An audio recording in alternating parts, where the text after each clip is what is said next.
शाहीनगर नामक एक राज्य था और उसके राजा नरेंद्र चौधरी थे। शाहीनगर राज्य बहुत ही खुशहाल और समृद्ध राज्य था। उस राज्य में किसी चीज़ की कोई कमी नहीं थी। राजा अपने प्रजा को बेटे जैसा प्यार करता था और प्रजा भी राजा को अपना भगवान मानती थी। राजा को शिकार करना बहुत अच्छा लगता था, लेकिन उस राजा की अभी तक शादी नहीं हुई थी। राजा को रोजाना कई राजकुमारियों के रिश्ते आते, लेकिन उन राजकुमारियों में से राजा को कोई भी राजकुमारी पसंद नहीं आती। एक दिन मंत्री ने राजा से पूछा कि महाराज, आपको कैसी राजकुमारी पसंद आएगी? तो राजा बोला, मुझे ऐसी लड़की पसंद है जिसे मेरी दौलत से प्यार न हो, ना ही इस महल से, और वह दिल की साफ होनी चाहिए। प्रजा को अपने बेटे जैसा मानती हो, ऐसी लड़की चाहिए। मंत्री थोड़ा मुस्काए और बोले, आपको ऐसी लड़की खुद ढूंढनी पड़ेगी, वह भी एक गरीब बनकर। राजा मंत्री के सुझाव से अति प्रसन्न हुए और बोले, ठीक है, मैं कल से ही ऐसी लड़की ढूंढना चालू करता हूँ। राजा गरीब की पोशाक पहनकर निकल पड़े अपनी मंजिल की तलाश में। इस बीच उन्होंने कई लड़कियों से मुलाकात की, लेकिन उन्हें कोई भी लड़की पसंद नहीं आई। हर लड़की के अपने अपने जीवन साथी को लेकर बड़े बड़े ख्वाब थे और यह राजा को पसंद नहीं आता।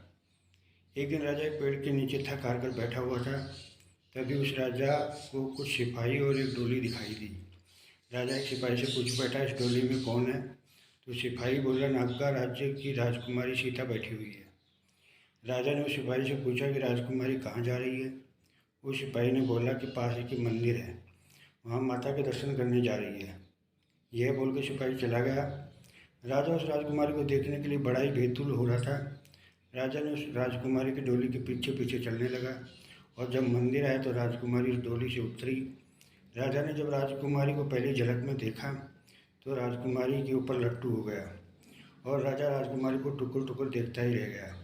सोचने लगा कि राजा कि यह राजकुमारी क्या मेरे मन के मुताबिक है या नहीं। तो राजा ने उसके पास जाकर कहा, मैं शाहीनगर का राजा हूँ, क्या मुझसे शादी करेंगी?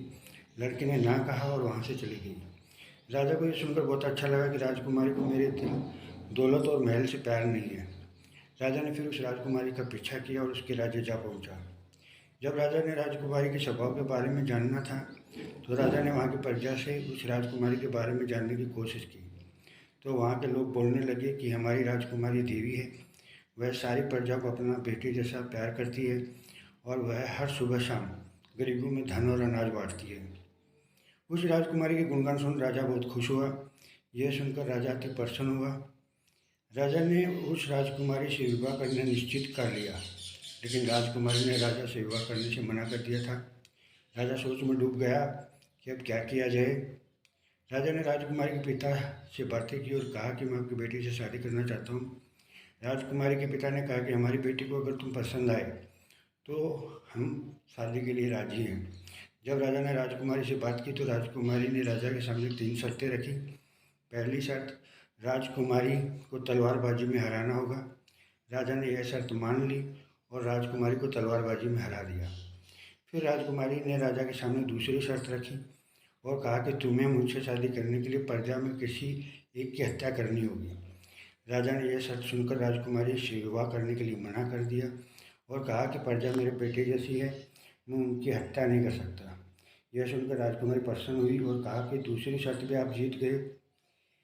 मैं तुम्हारी परीक्षा ले रही थी कि तुम अपनी प्रजा से प्यार करते हो या नहीं। राजकुमारी की तीसरी शर्त। राजकुमारी ने फिर राजा के सामने तीसरी और आखिरी शर्त रखी। कहा कि तुम्हें पहली सुलझानी होगी और वह पहली यह है कि आपके पास 8 सिक्के हैं जो देखने में एकदम समान हैं। आपको पता लगाना है कि उनमें से एक सिक्का नकली है और नकली सिक्का बाकी सिक्कों से ज़रा सा ज़्यादा वजनी है। अगर आपके पास एक बैलेंस तराजू है पर कोई बात नहीं, लेकिन तराजू से आप सिर्फ 2 बार ही तोल सकते हैं, तो नकली सिक्के को कैसे पहचानोगे? राजा थोड़ा सोचने लगा। सोच विचार करने के बाद कहा, 3-3 सिक्कों को निकाल कर तराजू के दोनों ओर रखें। अगर दोनों का पलड़ा बराबर है तो इन 6 सिक्कों को छोड़कर बाकी 2 सिक्कों को एक एक कर पलड़े में रखें। जो भारी निकले वो नकली है। अगर एक तरफ पलड़ा भारी है तो भारी पलड़े में 3 में से 2 सिक्के निकालें और उन्हें तोड़कर अगर बराबर हो तो बचा हुआ सिक्का नकली है।